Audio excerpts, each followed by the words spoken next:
Contrairement à la France, les Allemands ont une certaine tradition du combat pacifiste de haute intensité, comme on va le voir avec un petit flashback dans le passé. En tout cas, ils ont une expérience là-bas qu'on n'a pas chez nous. Et donc, il faudrait peut-être qu'on importe certaines techniques et qu'on parle avec ses potos.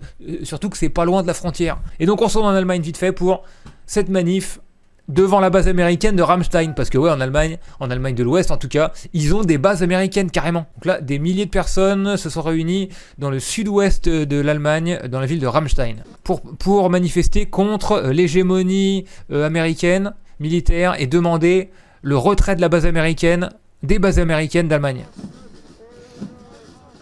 Alors là, c'est non à l'OTAN. À peu près 1500 personnes ont participé à la marche. Un petit portrait de Assange, emprisonné aux États-Unis pour avoir dénoncé des crimes de guerre américains. Là, c'est la paix se construit sans armes ou sans armée. Et beaucoup ont délivré des discours devant la base de l'Air Force américaine.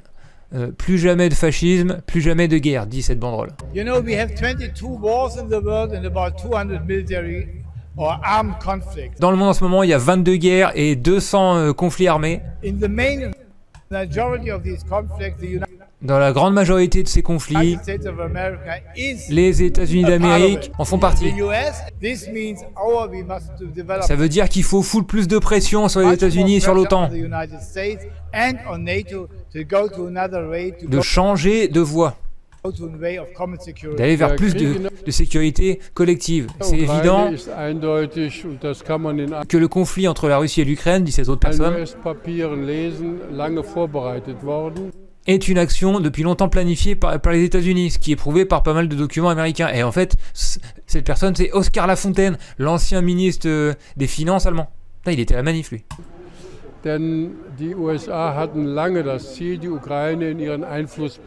Les États-Unis voulaient amener l'Ukraine dans sa sphère d'influence depuis longtemps. On le voit en train de tenir un discours devant la pancarte « Plus jamais de fascisme, plus jamais de guerre ». Et donc les États-Unis ont aussi forcé l'Europe à rentrer dans ces opérations militaires par ce conflit en Ukraine. La base aérienne de Ramstein est un pivot. Les promesses des États-Unis sont hypocrites. Les États-Unis, l'armée américaine n'est pas là pour protéger l'Europe, mais pour lancer ces opérations militaires d'ici vers le monde entier. Tant les manifestants ont appelé à ce que l'Ouest arrête de fournir des armes en Ukraine et qui résolve la crise ukrainienne par des moyens pacifiques. On espère que les gens réexaminent cette guerre grâce à notre manif, en considérant que les États-Unis ont violé les lois internationales de la guerre. Dit Loïc. Nous croyons fermement que ce qui amène la paix, c'est les négociations et pas des armes. Seulement la diplomatie et rien d'autre peut mettre fin à la guerre. Depuis que le conflit a débuté entre la Russie et l'Ukraine, la base américaine de Ramstein a joué un rôle important. Le groupe de contact mené par l'OTAN en Ukraine tient des réunions fréquentes sur cette base.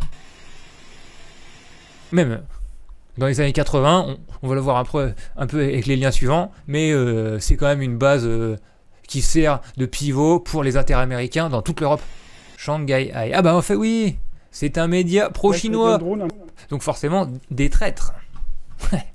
Et il y a une autre vidéo de cette manif que j'ai pas encore vue. Russia Today, attention ici, on ne cite que des médias russes ou chinois bien sûr. Donc une très jolie manif, et il y en a fréquemment en fait. Le truc c'est qu'à Ramstein, il y a fréquemment des manifs contre la guerre et contre la présence américaine en Europe. Parce que c'est dû aussi à l'histoire de l'Allemagne, c'est-à-dire que pendant longtemps, l'Allemagne était divisée en deux, d'accord, pendant à peu près 50 ans, non disons les 40, et du coup, l'Allemagne de l'Ouest était quand même une forteresse de l'OTAN et de l'armée américaine qui avait des bases vraiment à foison là-bas, et c'était un point de départ pour mener des guerres de l'OTAN vers l'Est ou dans les pays du tiers-monde. Et donc du coup, il y a une grosse histoire de pacifisme en Allemagne autour de cette base particulièrement.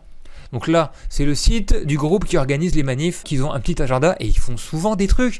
C'est-à-dire qu'il y a une vraie structure autour de la base de Ramstein en Allemagne, avec des pacifistes qui s'organisent et qui font des trucs. Et j'ai pas l'impression qu'on ait ça ici. C'est plus compliqué en France, vu la position géopolitique de la France, depuis De Gaulle et tout. Alors que là-bas, c'est vraiment simple.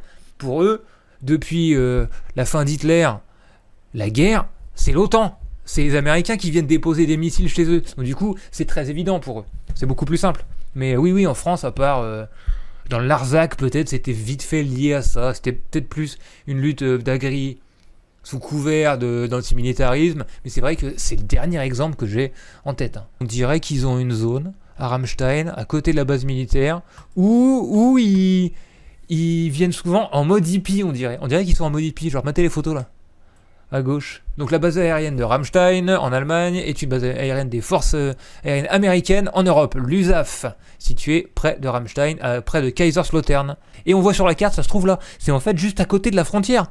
Si on voulait, on pourrait aller à la prochaine manif, aller faire un tour et voir ce qui s'y passe. On pourrait envoyer un envoyé spécial de désertion à une manif pacifiste. Ce serait quand même pas trop mal, il faut y réfléchir là.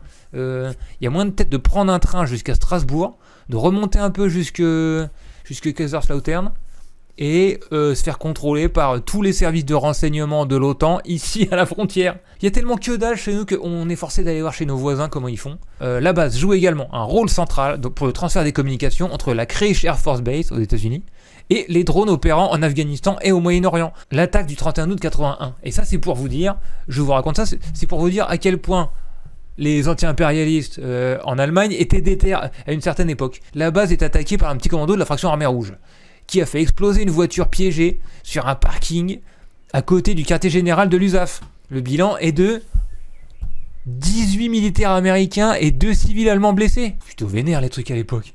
Ok. Et donc, j'ai trouvé le JT. C'est le JT du 31 août 81. Par PPDA. Autre attentat aujourd'hui en Allemagne sur la base américaine de Ramstein. C'est là que se trouve le quartier général des forces aériennes de l'OTAN. Le parquet allemand fait état de 4 blessés graves et de 8 blessés plus légers. Il a confirmé qu'il s'agissait bien d'un attentat terroriste, mais n'a pas précisé s'il était de droite ou de gauche. C'est marrant comment il présente ça. Mais bon, c'est évident que c'est un truc de gauche là. Aucun groupe n'a revendiqué ce soir ce geste. Ce qui se passe autour de Ramstein, c'est pas nouveau, d'accord ? Ce qui se passe en ce moment en mode hippie, avec un petit camp pour la paix, etc., c'est super et il faut aller voir ce qui se passe. Donc, je me dévoue pour aller jeter un œil. Si quelqu'un veut revenir avec moi, à la prochaine manif, on va faire un petit tour à Ramstein, manger un bretzel ou deux et voir comment font nos frérots et nos cousins allemands, parce que ça a l'air très intéressant.